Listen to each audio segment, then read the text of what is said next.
That seat is for my real daughter. Get out. My dad said that to me, at his retirement party, in front of 80 people, and then he pushed me. I hit the hardwood floor in a navy blue dress that used to belong to my mother. She'd worn it to her last anniversary dinner before the cancer took her.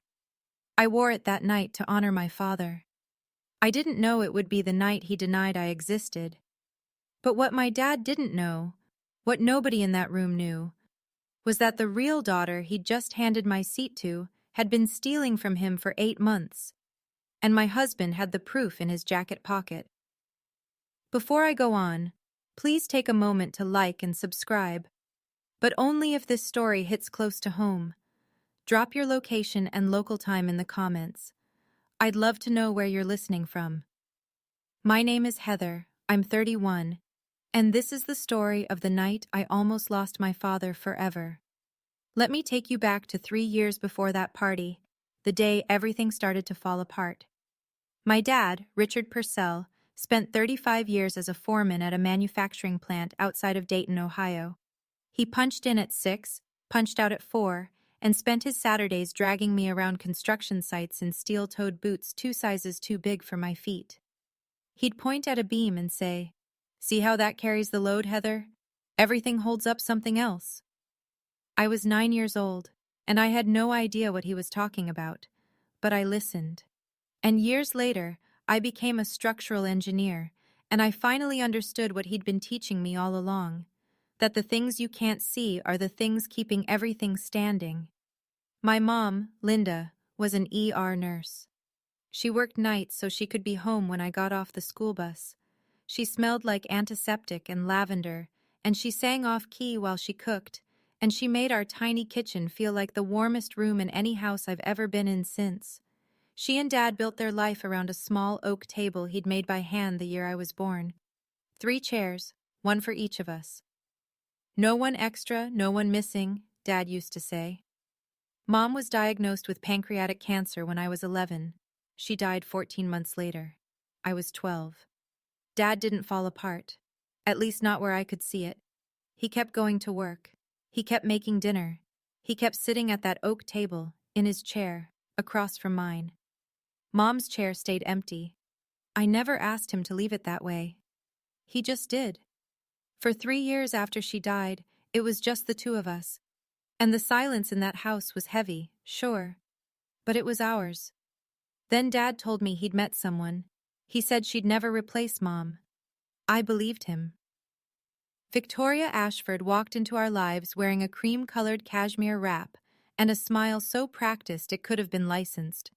She was pretty, polished, divorced, and she had a daughter named Brooke who was 2 years younger than me. Dad introduced them over dinner at the house, our house, and Victoria brought a bottle of wine that probably cost more than everything in our refrigerator combined. I'll give her credit. In the beginning, she tried. She asked about my classes. She complimented the curtains Mom had picked out. She even offered to teach me how to drive, which Dad thought was generous. I said no thank you. I already had my permit. They got married when I was 15. Small ceremony. Victoria wore ivory. I wore the black dress Mom had bought me for 8th grade graduation because it was the only formal thing I owned. Nobody said anything about it. Within 6 months, things started to shift. Small things. Victoria replaced the oak table with a marble-top dining set. "Something more modern," she said. Dad agreed. The old table went to the garage. The first Thanksgiving after the wedding, I came downstairs and my chair, the one Dad had carved my initials into when I was 8, was gone. "We needed a matching set," Victoria said, smoothing a linen napkin across the new marble. Brooke moved in full-time around then. She took the guest room, which Victoria redecorated with sage wallpaper and a new vanity. Brooke was 13, chatty, eager. She called my dad Dad from the first week, and my dad, who hadn't cried once since my mother's funeral, got misty-eyed and hugged her at the dinner table. The new dinner table. I watched from the kitchen doorway and didn't say a word. That was my first mistake. I left for college at 18. Clemson. Structural engineering. Full ride on academic merit. Dad drove me to campus, helped me carry my boxes, and stood in the parking lot for a long time after I told him I'd be fine. Victoria stayed home. She said she had a migraine. Every time I came back for a break, something else had changed. Mom's photos migrated from the living room wall to the hallway, then to a shelf in the basement. Her recipe box disappeared from the kitchen counter. Her garden, the one she'd planted with coneflowers and black-eyed Susans the spring before she got sick, was pulled up and replaced with ornamental grasses that didn't bloom. My bedroom became Victoria's yoga studio. When I asked where my things were, she pointed to 3 cardboard boxes in the garage, stacked next to Dad's old oak table. We needed the space, sweetheart. Brooke's doing online classes and she needed a quiet room. Brooke already had a quiet room, but I didn't argue. That was the pattern. Victoria would take something small, frame it as practical, and Dad would go along because fighting about curtains and chairs felt beneath him. He was a foreman. He solved real problems, load-bearing problems. He didn't have the bandwidth for domestic politics. I met Marcus at a structural engineering conference when I was 25. He was a forensic accountant presenting on construction fraud investigations. We talked for 3 hours about how numbers lie and how buildings don't. We married 2 years later, at a courthouse, with 12 guests. Dad came. He walked me down the aisle. Victoria came too.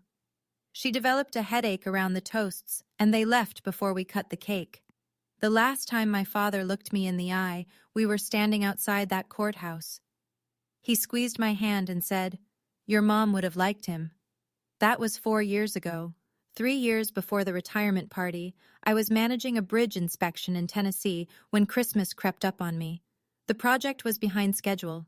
The contractor had cut corners on the expansion joints, real load-bearing issues, the kind that kill people. And I couldn't leave until the county signed off on the remediation plan. I called Dad on December 23rd to explain. Voicemail. I left a message. "Hey Dad, I'm stuck on a job site. I'm so sorry I can't make it home for Christmas. I'll come in January. I love you. Merry Christmas." No callback. I figured he was disappointed. I texted him Christmas morning. No reply. I called again New Year's Day. Voicemail. I called the landline. Victoria answered. Her voice was cool and flat. "Heather, your father said he doesn't want to talk right now. I think you should respect that." So I did. I gave him space. I called again the next week, and the week after that, and every week for the next 3 years. 147 calls, 42 texts, not a single response. I never stopped trying. But I also never drove to the house and demanded answers. Twice I tried. Victoria met me at the door both times, arms crossed, same line. "He doesn't want to see you, Heather. Please stop making this harder than it has to be." I could have pushed past her. I could have caused a scene. But something in me wouldn't beg. If my father wanted to cut me out, I'd let him. It would wreck me, but I'd let him. That was my pride talking. And Victoria knew exactly how to use it. 8 weeks before the retirement party, Marcus got a phone call from a number he didn't recognize. A woman's voice, older, careful. "Is this Marcus Purcell? I'm Donna Webb. I work in benefits administration at your father-in-law's company. I need to talk to you about some paperwork." Marcus didn't tell me. Not yet. The invitation arrived in my work email, not from Victoria, not from Dad, but from the company's event coordinator, a mass email to every employee's family contacts. "You are cordially invited to celebrate the retirement of Richard Purcell, 35 years of dedicated service, Willowbrook Country Club, Saturday 6 p.m., black tie optional." I stared at that email for 20 minutes. Marcus came into the kitchen, saw the screen, and sat down across from me. "You should go," he said. "He hasn't spoken to me in 3 years." "Which is exactly why you should go. This might be the only chance to see him in a room full of people." Something in the way Marcus said it, a room full of people, struck me as deliberate. But I didn't press him on it. I was too busy deciding what to wear. I chose the navy blue dress, Mom's dress. She'd worn it to her 20th wedding anniversary dinner, the last one before her diagnosis. It was simple: boat neck, 3/4 sleeves, hem just below the knee. I'd had it taken in at the waist, but the fabric was still hers. The silk still carried the faintest smell of her perfume if I buried my face in the shoulder. I wore it for Dad, because Mom couldn't be there, and I wanted some part of her in the room. Marcus drove. Willowbrook Country Club sat at the end of a long private drive. Stone columns, golf course stretching into the dusk, valet parking. Inside, crystal chandeliers, linen tablecloths, a podium with a mounted photograph of Dad shaking hands with the company's CEO. Everything gleaming and expensive and staged. I found the seating chart near the entrance. My eyes scanned the head table. Richard Purcell, Victoria Purcell, Brooke Ashford. 3 senior colleagues. My name wasn't anywhere. Aunt Janet had been placed at the farthest table from the front, near the kitchen doors. I should have turned around right there. But I'd spent 3 years wondering whether my father still remembered my name. I needed to hear it from him, even if the answer destroyed me. Victoria met us just inside the foyer. She wore a charcoal Hermes scarf draped over a fitted black dress, and her smile landed on me like a camera flash, bright, blinding, and gone in a second. "Oh, Heather, I didn't think you'd actually come." "The invitation said family," I replied. "Of course." She touched my elbow and steered us through the main hall. Not toward the head table, not toward Dad. She guided us to a two-top near the back wall, the kind of table they set up when they've run out of room, wedged between a pillar and the service corridor. No nameplate, no centerpiece, just 2 chairs and a breadbasket. I sat down. Marcus sat across from me. Neither of us touched the bread. From there I could see my father. He was already seated at the head table, a Cartier watch catching the light on his wrist, a gift from Victoria for their 10th anniversary. Brooke sat at his right side, leaning into him, her hand resting on his arm. She wore a blush-colored cocktail dress and a Tiffany pendant, and her hair fell in perfect curls like she'd come straight from a salon. She looked like a daughter. She looked like she belonged. Dad glanced in my direction. For 1 second, our eyes met across the room. I waited for something. Recognition, guilt, confusion, anything. He turned away. Back to Brooke. Back to the table where my name didn't exist. A hand squeezed my shoulder. Aunt Janet. She'd crossed the entire room to reach us, weaving between tables with her reading glasses still on her head. She leaned down and whispered, close enough that I felt her breath on my ear. "I'm glad you came, honey. There are things you need to know." She squeezed my hand, and 4 words dropped into the space between us like stones into water. They changed his papers. Before I could ask Janet what she meant, Victoria took the podium. She tapped the microphone twice and the room settled into silence. "Good evening, everyone. Tonight, we celebrate the most incredible man, husband, and father I've ever known, Richard Purcell." Applause. Victoria smiled. Behind her, a projector screen blinked to life with a slideshow. 35 years of Dad's career compressed into 100 photographs.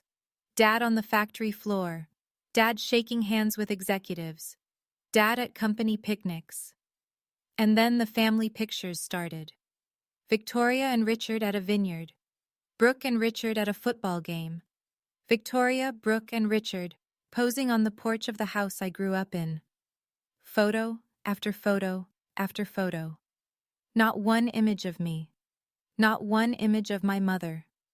35 years of my father's life, and Linda Purcell had been edited out entirely. As if she'd never existed. As if I'd never existed. Victoria turned back to the crowd. "And I want to give a special recognition to Richard's daughter, Brooke, his pride and joy, who has followed in his footsteps and made him so proud." Brooke stood up from the head table and gave a little wave. People clapped. I felt Marcus's hand tighten around mine under the table. A man approached us during the applause. Gray-haired, khakis, company polo. Phil. He'd worked with Dad for 20 years. He looked at me with furrowed brows. "Aren't you Heather? Rick talked about you all the time. Showed us your college graduation photo, your engineering license. What happened?" I opened my mouth, but nothing came out. I didn't know what had happened. That was the worst part. I had spent 3 years constructing an explanation. Dad was angry, Dad needed space, Dad moved on, and none of it held anymore. "I don't know," I said, "but I'm here to find out." The slideshow ended. The waitstaff began circulating with entrees. Conversations resumed. Victoria returned to the head table and placed her hand on Dad's shoulder like a claim stake. I set my napkin on the table and stood up. Marcus looked at me. "Are you sure?" I didn't drive 4 hours to eat bread rolls in a corner. I walked, straight through the center of the room, past Phil's table, past the middle managers and their wives, past the company VP, who paused mid-sentence to watch me go by. 80 people, and I felt every pair of eyes follow me like I was crossing a courtroom floor. The head table was elevated on a low platform, just 6 inches, but enough to make you feel like you were approaching a stage. I stepped up. Brooke saw me first. Her smile faltered. There was one empty chair at the table's far left. It belonged to a colleague who hadn't shown up. I stood beside it and rested my hand on the back. "Dad." Richard looked up. His jaw tightened. "It's been 3 years," I said. "Can we talk?" Silence at the head table. Victoria leaned in and whispered something to Richard. I couldn't hear it, but I watched his expression harden. Whatever she said reinforced the wall she'd spent 3 years building. Dad pushed his chair back and stood up. He was 6'1", broad-shouldered, and the foreman posture was still there even at 63. He looked down at me and I saw nothing. No warmth, no recognition, no conflict. Just a stranger wearing my father's face. For one fraction of a second, I thought he was going to hug me. He put both hands on my shoulders and pushed. I went backward off the platform. My heel caught the edge and I hit the floor, not gracefully, not dramatically, just hard. My hip struck the polished hardwood. The seam of Mom's dress split along the hem with a sound like a whisper tearing in half. "That seat is for my real daughter." Dad's voice carried across the entire room. "You lost the right to sit here when you turned your back on this family. Get out." I was on the floor, looking up at my father. And behind him, Brooke slid into the empty chair. My chair, the one I'd walked across the room to reach, and settled into it, like she'd been waiting for this moment. "It's okay, Dad," she said, resting her hand on his arm. "She can't hurt you anymore." 80 people, colleagues who'd known my dad for decades, family friends, the company VP. Nobody moved, nobody spoke. Forks hovered. Conversations died mid-syllable. The entire room held its breath and chose silence. I sat on that floor and felt the cold hardwood through the fabric of my mother's dress. The torn hem pooled around my knee. My clutch had fallen open beside me, and there, half spilled onto the floor, was a photograph. Me at 5 years old, sitting on my dad's shoulders at one of his construction sites. Hard hat on my head, grinning so wide my eyes disappeared. He was laughing. I carried that photo everywhere. I didn't cry. I stared up at the man who taught me how buildings stand, and I saw something terrible in his face. Certainty. He was certain he was right. Victoria had spent 3 years making sure of that. I put my palms flat on the floor and started to push myself up. One step from the door. That's how close I was to walking out of that room and never coming back. Then I heard a chair push back, and it wasn't mine. It was Marcus. I was still on one knee when Marcus stood up from our corner table. He didn't rush. He buttoned his suit jacket, a single precise motion, and adjusted his cuffs. I'd seen him do that 100 times before presentations at his firm. It was his tell. It meant he was about to lay something out in a way that left no room for argument. Victoria noticed him first. I watched her eyes track his movement across the room, and something flickered behind her expression. The briefest crack of alarm, filled in immediately with a hostess smile. Marcus, she called out, her voice pitched for the room to hear. I think it's best if you take Heather home. She's had a long night. Marcus didn't look at her.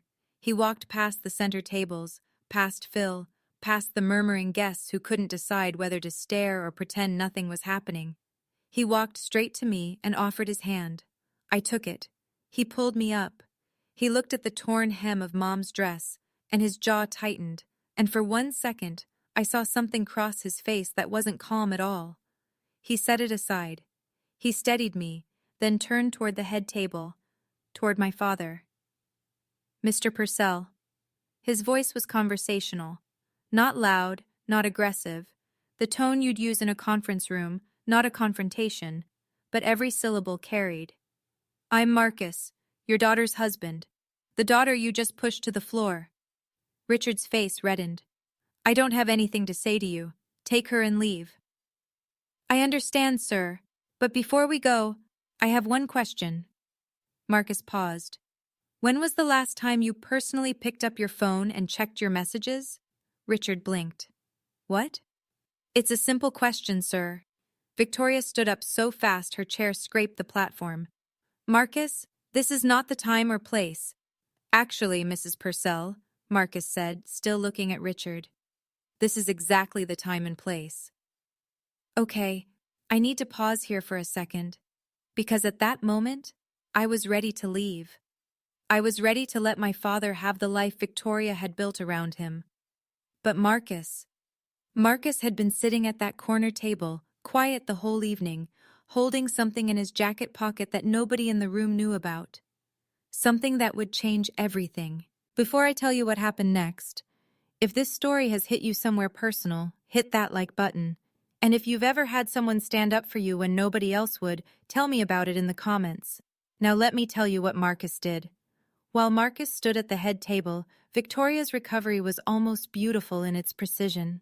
She turned to the room, palms open, voice warm and apologetic, the gracious hostess managing an unfortunate scene. Everyone, I'm so sorry about this disruption. Please, enjoy your dinners. This is Richard's night. She placed her hand on Dad's shoulder and leaned down. The table microphone caught her whisper. See? I told you she only comes around when she wants something. Dad nodded, but his hand was gripping his napkin hard enough to whiten his knuckles. He'd just shoved his daughter in front of every colleague he'd ever respected. I could see the adrenaline draining out of him, leaving behind something that looked a lot like doubt. Brooke filled the silence. She leaned into Richard and said, loudly enough for the surrounding tables, I'm here, Dad. I'll always be here.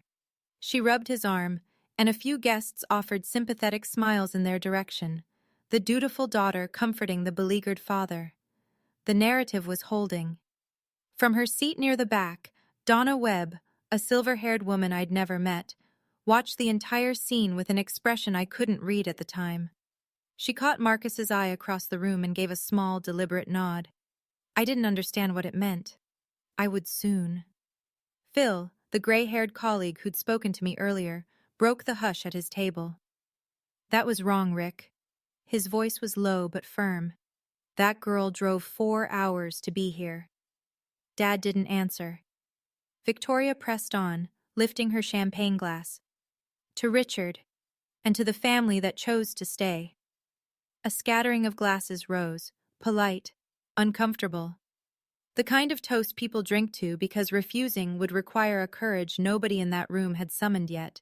Nobody except Marcus. Victoria stepped down from the platform and crossed the room toward me. She moved with the precision of someone who has rehearsed their exits. Chin up, smile set, heels clicking a clean rhythm on the hardwood. She stopped 3 feet from where I stood near the coat check, smoothed her Hermes scarf, and lowered her voice. Heather, sweetie. I think it's best if you leave quietly. You've already embarrassed your father enough for one evening. I embarrassed him? He pushed me to the floor. Because you showed up uninvited to a private family event. If you really loved your father, you would have respected his wishes. His wishes? Or yours? Her smile didn't waver, but her eyes went flat. Let me be very clear. Richard has made his decision. His retirement, his benefits, his house, everything is taken care of. You are not part of that plan. She paused, adjusting her tone the way you'd adjust a thermostat, carefully, precisely. Walk away gracefully, or I will make sure everyone here knows exactly what kind of daughter you've been. I should have walked away. Every rational bone in my body told me to turn around, get in the car, and drive 4 hours home.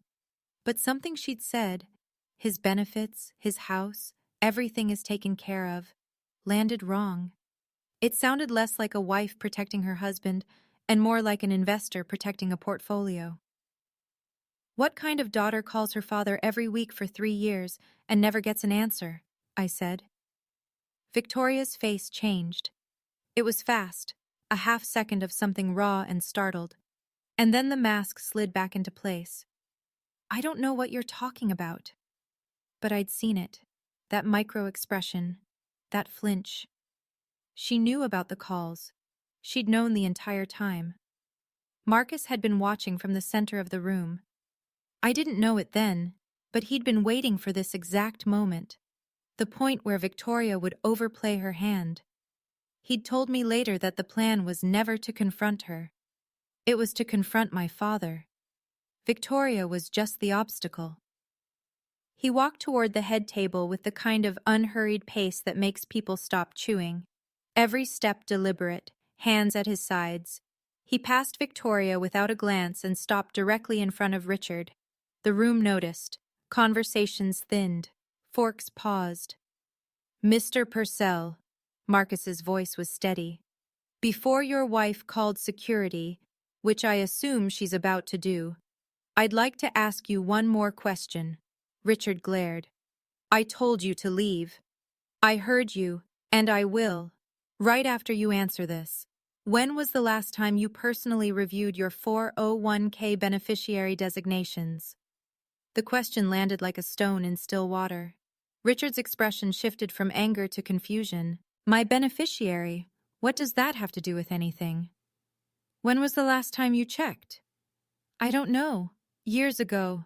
Victoria handles all the... He stopped. Victoria handles all the paperwork, Marcus finished for him. I know she does. Victoria's heels were already clicking toward them. Richard, don't engage. He's trying to confuse you. This is what they do. They manipulate. Mrs. Purcell, Marcus said, and this time he did look at her. You can stop.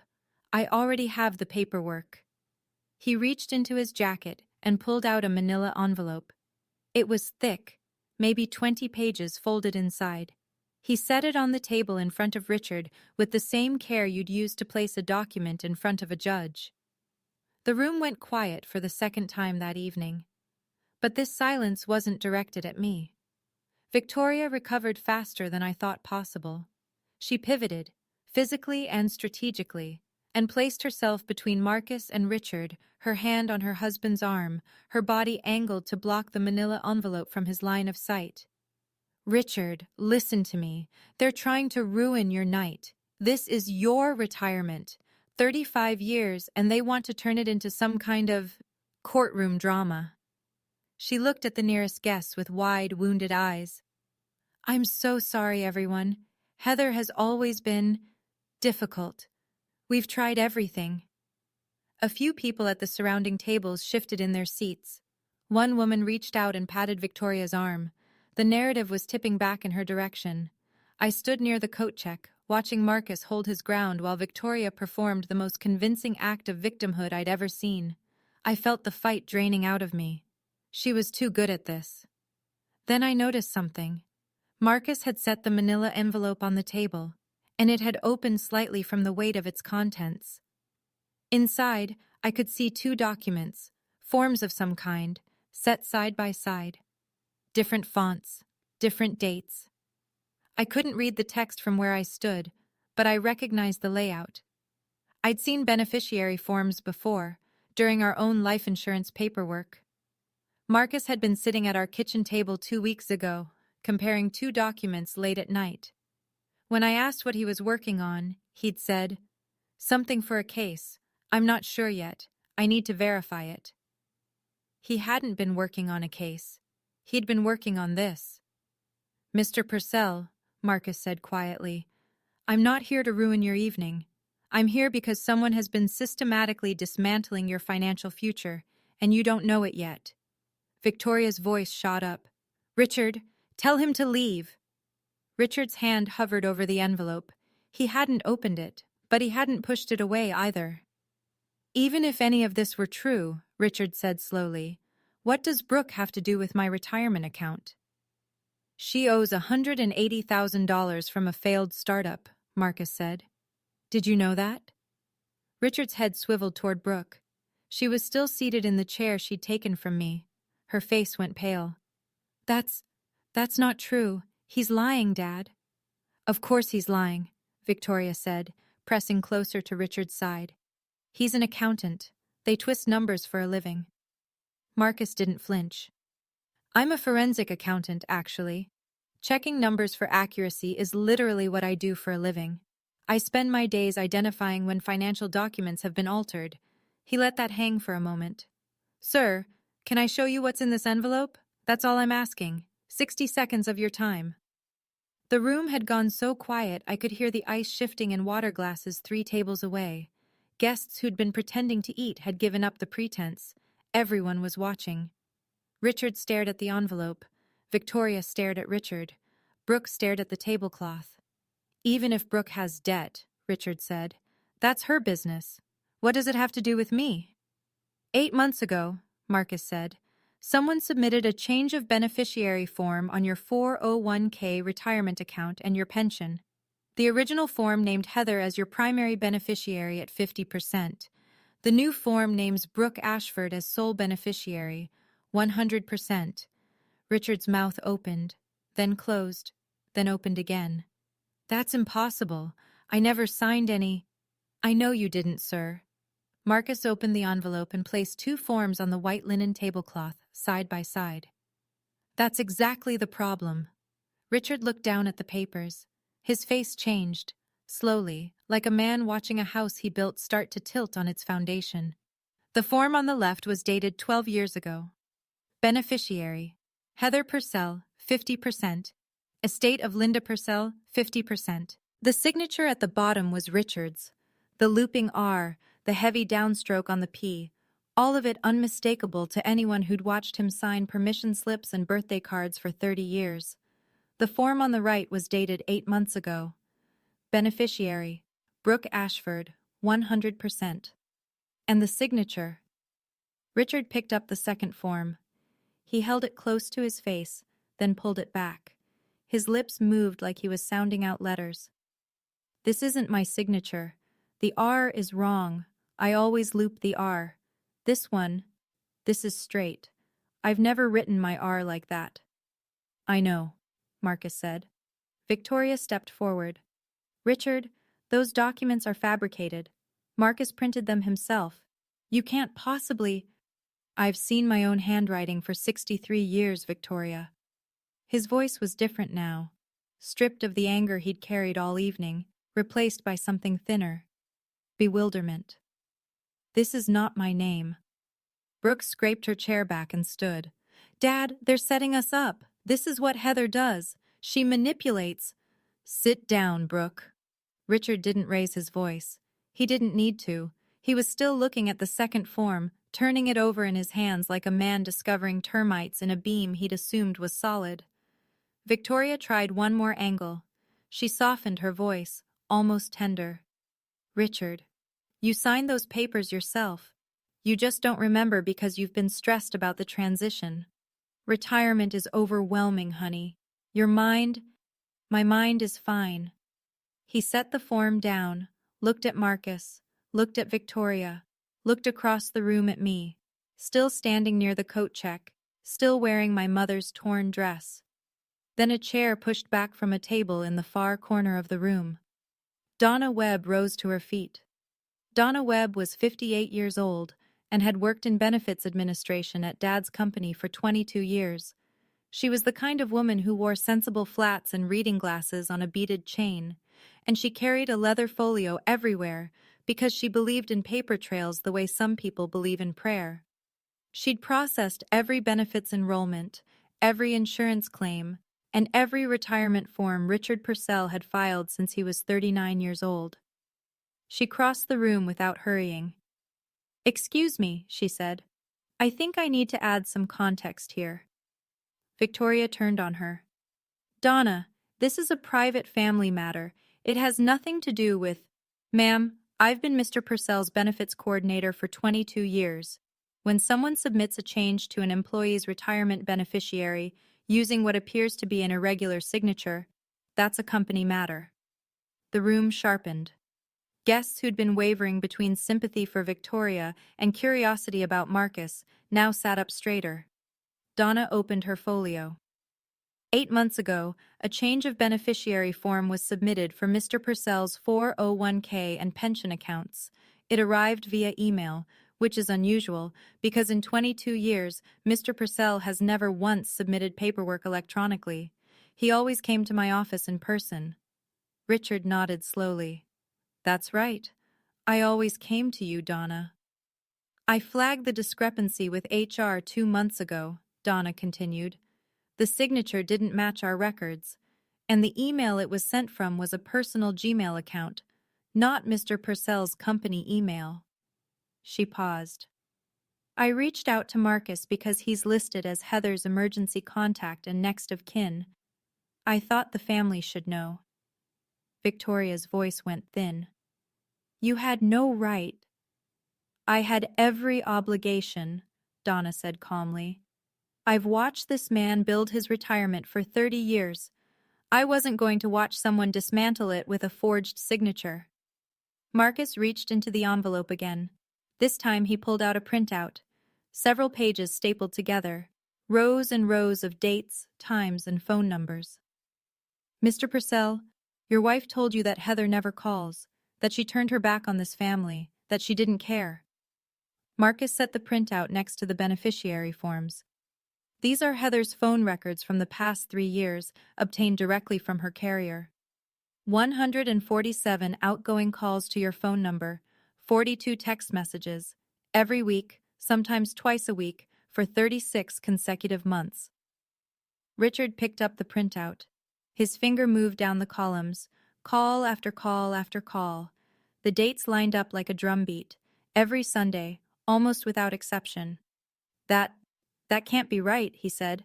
"My phone never rang. I never saw—" "Check your phone, sir," Marcus said gently. "Right now. Go to settings. Then blocked contacts." Richard reached into his pocket with the slow, deliberate motion of a man who already suspects what he'll find. He tapped the screen, navigated through the menus with the clumsy swipes of someone who'd never explored his own settings. He found the list. One number, blocked. The area code matched the city where Heather and Marcus lived. Richard looked up from the phone. His eyes moved to Victoria, and for the first time all evening, I saw the man I remembered. The foreman who didn't tolerate sloppy work, who could spot a cracked weld from 30 feet away. The man who trusted what was in front of him over what anyone told him. "You blocked her." His voice was barely above a whisper. "You blocked my daughter." Victoria opened her mouth. Nothing came out. 147 calls. Richard's hands were shaking. "She called me every single week. And you stood in this house and told me she didn't care." I didn't say a word. I didn't need to. 147 calls said everything I never could. Victoria's mask didn't slip this time. It shattered. She dropped the Wounded Wife Act, and the Gracious Hostess Act, and the I'm Just Protecting This Family Act, and what came through was raw, cornered fury. "Fine. Yes. I blocked her number. Because Heather was toxic, Richard.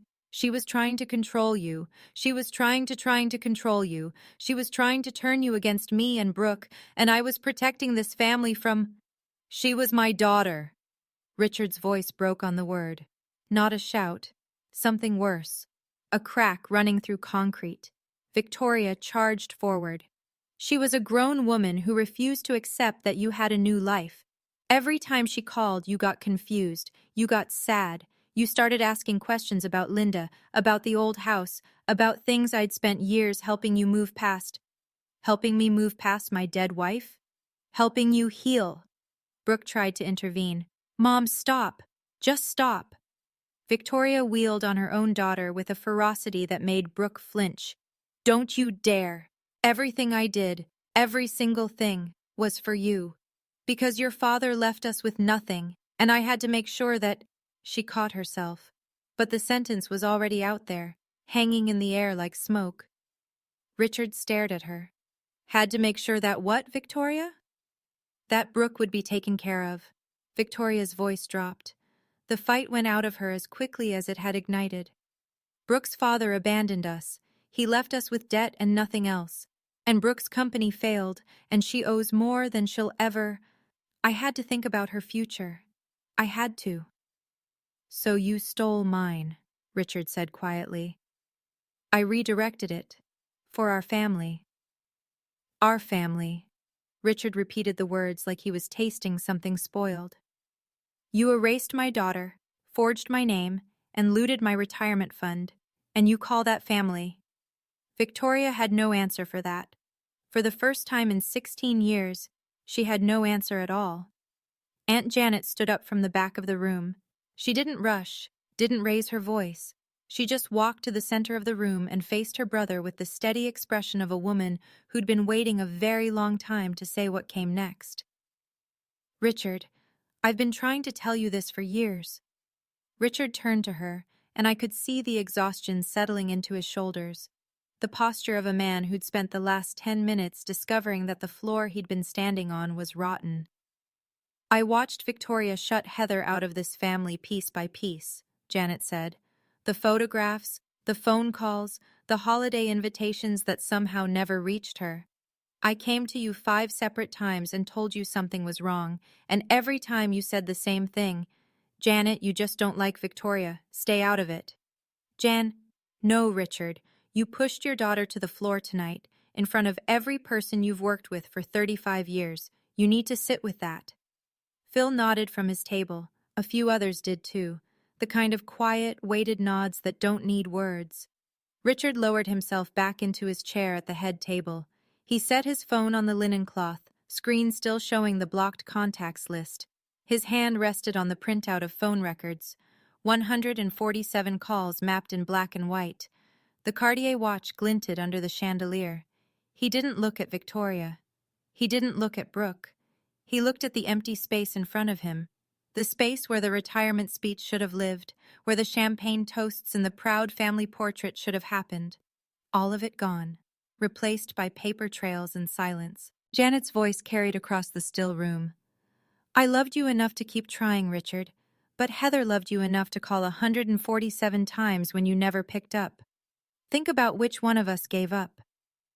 At that point, my father was sitting in the same chair he'd pushed me away from, staring at his phone like he was seeing it for the first time.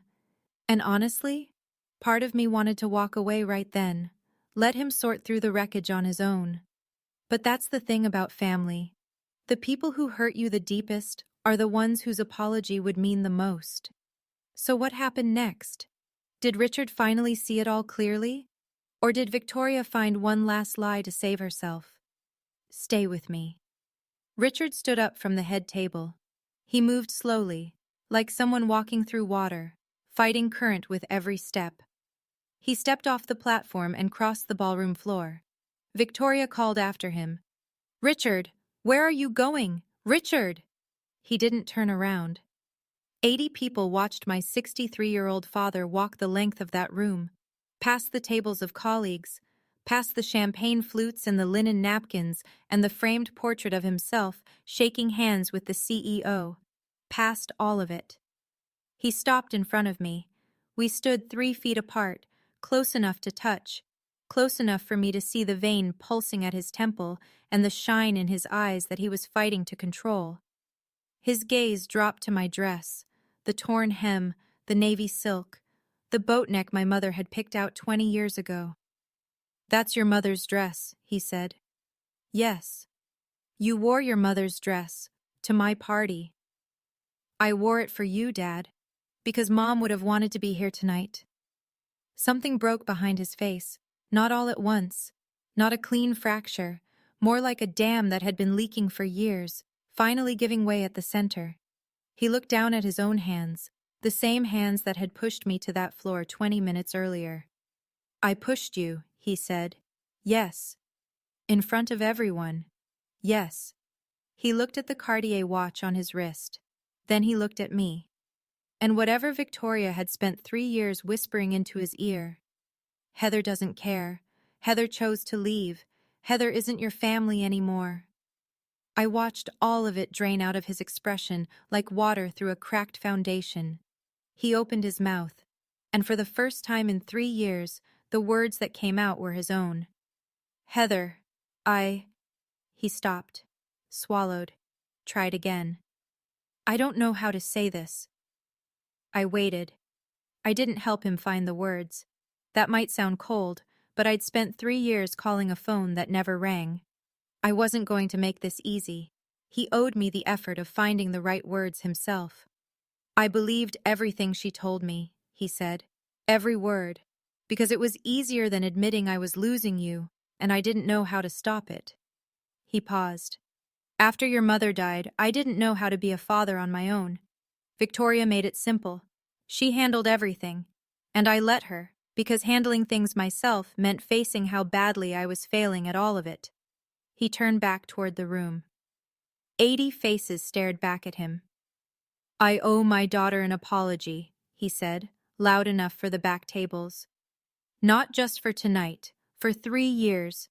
I let someone convince me that the one person who never stopped reaching out to me had given up on me. That's on me. Victoria lied. But I chose to believe her, because the lie was more comfortable than the truth." He faced me again. "I'm sorry. I'm sorry I pushed you. I'm sorry I didn't answer your calls. I'm sorry I let them take your mother's pictures off the wall." My throat was tight. My eyes burned. But I didn't collapse into him. I didn't throw my arms around his neck and tell him everything was fine. "I accept your apology, Dad. But accepting an apology and trusting you again are two very different things. We have a long way to go." He nodded, slowly. "I know." "Good. Then this is where we start, not where we finish." He nodded again, and the smallest thing shifted, like a load recentering on a beam that had been off balance for years. Victoria was not finished. She marched across the floor with the rigid posture of a woman whose entire architecture was collapsing and who refused to acknowledge gravity. She positioned herself between Richard and me and addressed the room. "Can't anyone see what's happening? Marcus and Heather planned this entire spectacle. They came here tonight to humiliate Richard at his own retirement. This is coordinated. This is an attack." Richard spoke without turning to face her. "No, Victoria. The only person who planned anything at this party was you, the seating chart, the slideshow with no pictures of Heather, no pictures of Linda. You choreographed everything tonight to make sure my daughter felt invisible. And it worked. Until it didn't." Victoria pivoted to the guests. She scanned the room for allies, for one sympathetic face, for anyone who would corroborate the narrative she'd maintained for 16 years. What she found instead were averted gazes and tight jaws and hands wrapped around water glasses. Phil spoke up. "Ma'am, the man just showed us a forged signature. Sit down." Victoria turned to Brooke, the last person left in her corner. Brooke was standing at the edge of the platform, clutching her small handbag with both hands, her face drained of color. "Brooke, tell them. Tell them this is all a misunderstanding." Brooke's mouth opened, closed. She looked at Richard. She looked at the beneficiary forms still spread on the linen tablecloth. She looked at me, standing in my mother's torn dress. "Mom," Brooke said quietly, "it's over." Something in Victoria's expression went hollow. The fight left her face like air leaving a tire. Not dramatically, not with a bang, just a slow, steady deflation. "It is not over," she whispered. But she was the only person in the room who still believed that. Brooke gathered her things from the head table. She moved mechanically. Clutch, phone, the cashmere wrap Victoria had draped over her chair. She didn't look at the beneficiary forms. She didn't look at the blocked contacts list still glowing on Richard's phone.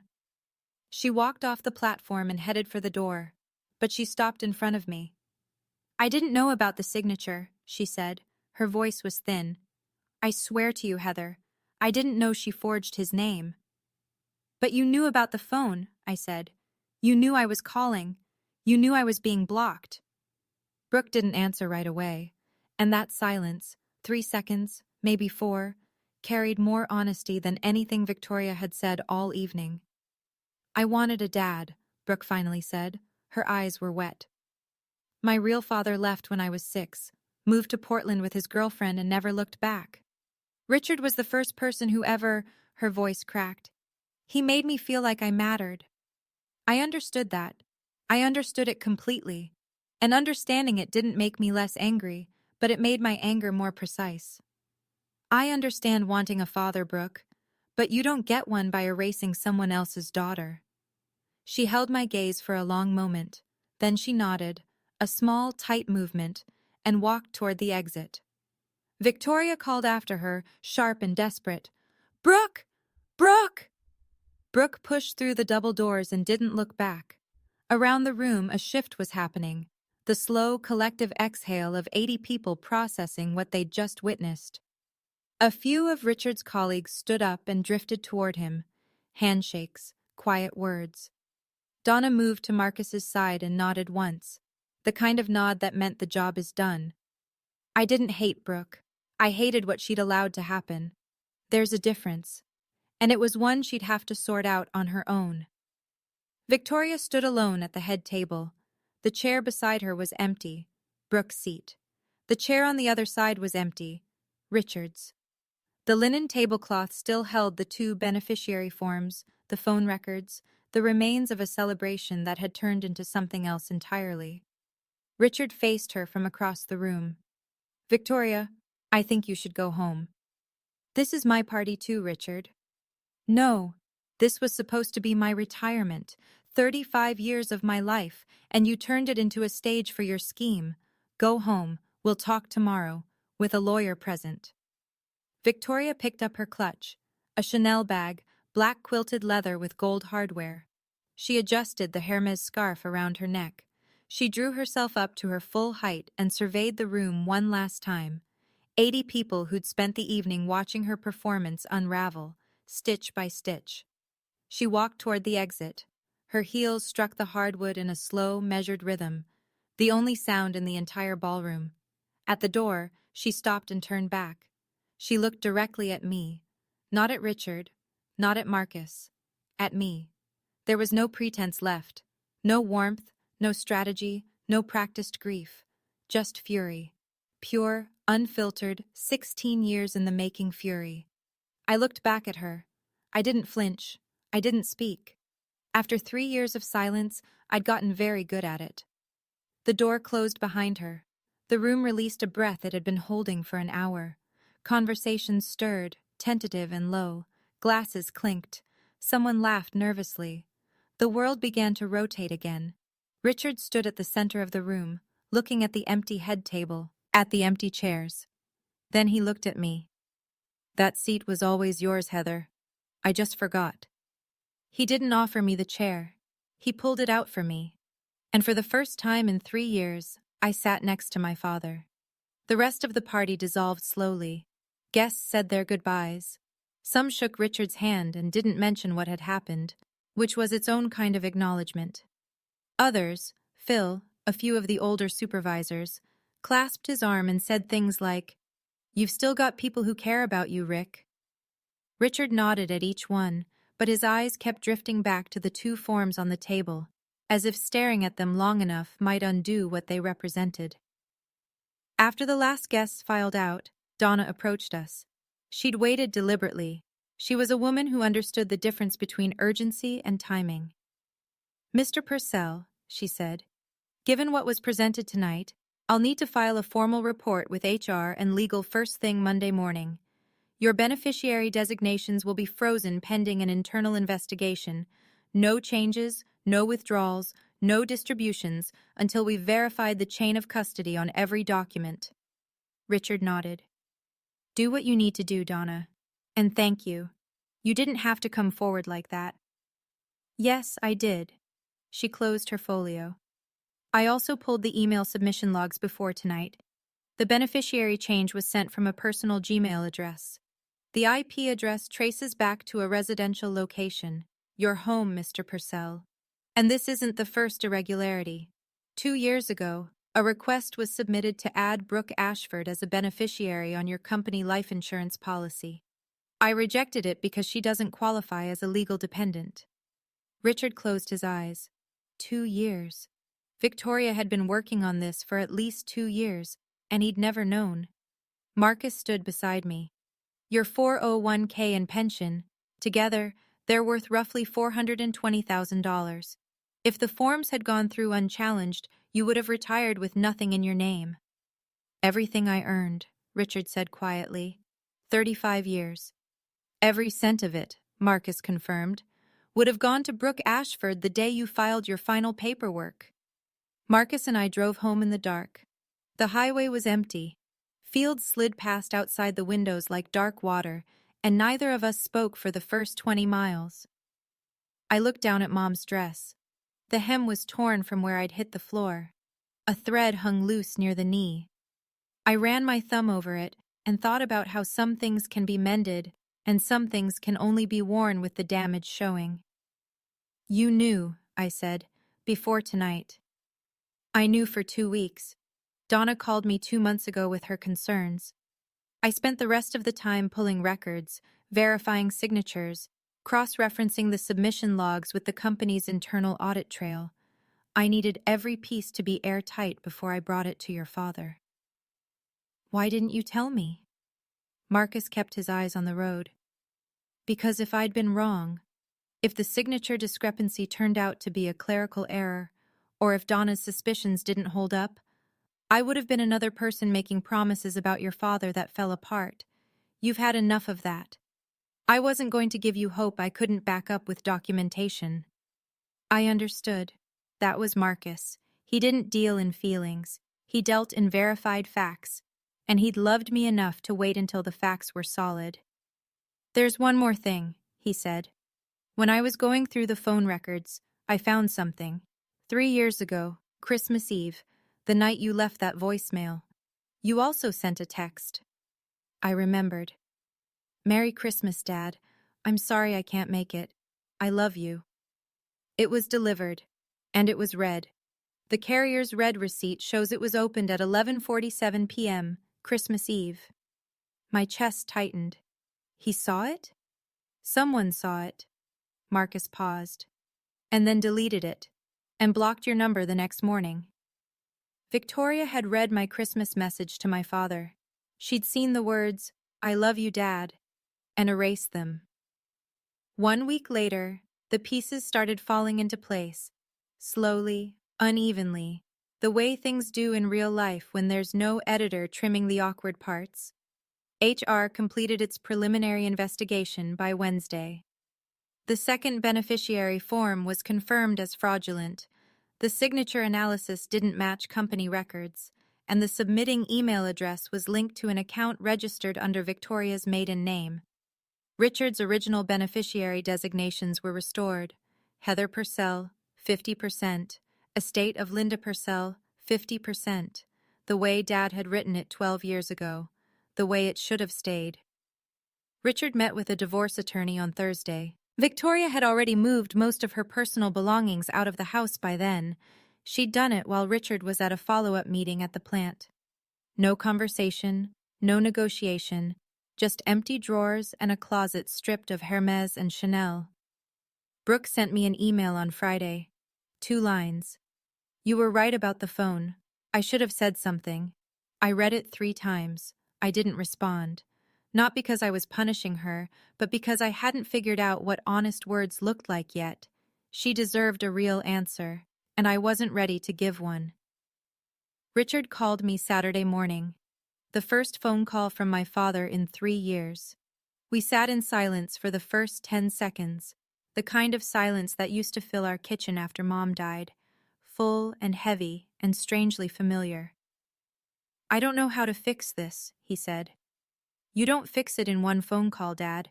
But this call, right now, is a start. I heard him exhale, long and shaky. Then, I'm wearing the Timex, the watch I'd bought him with my first summer job paycheck when I was 16, a $30 Timex from a display case at Walmart. I didn't know he'd kept it. Good, I said. That's a start too. 2 weeks after the party, I pulled into my father's driveway for the first time in 3 years. Marcus waited in the car. Take your time, he said. I'll be here. The front door was unlocked. I stepped inside and the house smelled different. Not bad, just different. Victoria's candles were gone. The ornamental grasses she'd planted were still in the yard, but someone had set a single pot of black-eyed Susans on the porch railing. Mom's flower. Dad must have bought them at the nursery. The marble dining table was gone. In its place, in the middle of the kitchen, sitting on the same scuffed tile floor I'd walked on as a kid, was the oak table. Dad had pulled it from the garage, sanded it down, and refinished it. The grain was darker now, seasoned by years of storage. But the joints were tight and the legs were level, and when I ran my hand across the surface, I could feel the grooves from 1,000 family dinners. I found my chair, the one with my initials carved into the back, HP, scratched in with a pocket knife by a man who wanted his daughter's name in the wood so she'd always know where she belonged. The chair wobbled slightly. Dad had re-glued the leg, but the joint wasn't perfect. Some of the scratches won't come out, Dad said from the kitchen doorway. That's okay, Dad. Neither will some of mine. He poured 2 cups of coffee in plain ceramic mugs. No Wedgwood china, no marble. Just 2 cups on an oak table in a kitchen that was starting to remember what it used to be. On the wall behind him, a framed photograph of my mother, Linda Purcell, smiling, back where she belonged. I glanced at Dad's phone, resting on the table. The screen was unlocked. I could see the settings app open, blocked contacts. The list was empty. He'd figured it out himself. We didn't talk about everything that afternoon. We didn't need to. Sometimes sitting at the same table is enough. People ask me if I've forgiven my father. The honest answer is that forgiveness isn't a switch I flipped. It's more like physical therapy, repetitive, uncomfortable, and measured in millimeters instead of miles. Some days I wake up and I'm fine. Some days I remember the floor, the hardwood, the sound of my mother's dress tearing. And I have to decide all over again whether I'm going to carry that or set it down. I'm working on it, every day. Here's what I've learned. And I'm telling you this not as advice, but as something I had to figure out the hard way. Forgiving someone doesn't mean you pretend it didn't happen. It means you stop letting their worst moment dictate every moment that comes after. My father pushed me. He called me not his real daughter in front of 80 people. Those things happened, and they'll always have happened. But they're not the entire story. They're the chapter that almost ended us, but didn't. Victoria. I don't hate her. I've tried to, and I can't sustain it. She was a woman who watched her first husband abandon her and her daughter, and she swore she'd never let that happen again. Her method was wrong. Her execution was criminal. But the fear underneath it, the fear of being left with nothing, I understand that fear. I just refuse to let it excuse what she did. Marcus didn't save me that night. I want to be clear about that. He gave me the truth. Donna gave him the paperwork. Janet gave Richard the mirror. But I saved myself by choosing to show up at that party, in my mother's dress, after 3 years of silence. I could have stayed home. I almost did. My biggest weakness was my pride. I was so determined not to beg for my father's attention that I let 3 years pass without fighting for him. Pride kept my dignity intact, sure, but it also kept me away from the truth. 1 month after the party, Dad and I went to lunch, just the 2 of us. No Marcus, no Janet, no buffer. A diner on Route 35. The same one he used to take me to on Saturday mornings before we'd drive out to whatever construction site he was supervising that week. Red vinyl booths, laminated menus, coffee in ceramic mugs with the diner's logo wearing off. He was wearing the Timex, The crystal was scratched. The leather band was cracked at the edges and held together with a replacement pin I could tell he'd bought at a hardware store. But the second hand still ticked. "You kept it," I said. "It was in my dresser drawer, under the Cartier box." He turned the watch over in his hand. I think I always knew which one meant more.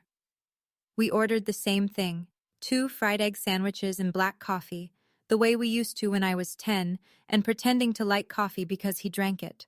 We talked about small things, the weather, a new bridge project I was consulting on in Virginia, his plans for retirement, actual plans now, not the ones Victoria had engineered. He wanted to build furniture again, maybe refinish the porch. He didn't mention Victoria. I didn't push. Near the end of the meal, he set down his fork and looked at me with the focused attention of a man who'd spent a month rehearsing a sentence. "Your mom would have been proud of you, Heather." "She would have been proud of you too, Dad, for waking up." He nodded, picked up his coffee, took a sip, and we sat there in a vinyl booth in a diner that hadn't been renovated since the 90s, drinking bad coffee, and it was the best meal I'd had in years. The most expensive watch in the world can't buy back the time you've wasted, but a $30 Timex can remind you to stop wasting what's left. Here's where everyone ended up. Victoria. The divorce finalized 4 months later. Under Ohio law, assets obtained through fraud aren't subject to equitable division, so she received no portion of Richard's retirement fund. The company's legal team referred the forged beneficiary form to local authorities. Whether charges would be filed was still pending when I recorded this. Victoria moved in with her sister in Columbus. I haven't spoken to her since the party, and I don't plan to. Brooke.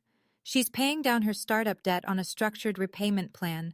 No safety net from Richard, no redirected pension, no shortcuts.